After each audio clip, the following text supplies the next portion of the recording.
ఆయన కవిలోల్లో మన కన్నీరు దాచిపెడుతున్నాడంట. ఆయన ప్రతి కన్నీటి బొట్టు కవిలోల్లో దాచిపెడుతున్నాడు. రేపొద్దున నీకు చూపిస్తాడు ఎంత కన్నీరు కార్చావో. ఆ కన్నీటిని చూపించమ్మా. దైవ చిత్తానుసారమైందా దాచిపెట్టేది, లోక సంబంధమైందా? దైవ చిత్తానుసారమైన దుఃఖాన్ని కొలుస్తాడు ఆయన.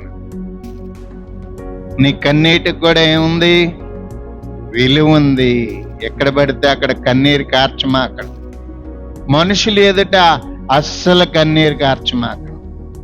నీకేమైనా సరే దుఃఖం ఉంటే అది దైవ సన్నిధిలోకి రా. దేవుని సన్నిధిలో దుఃఖపడు. ఆయన క్షమిస్తారు, ఆయన రక్షిస్తారు, ఆయన దీవిస్తారు.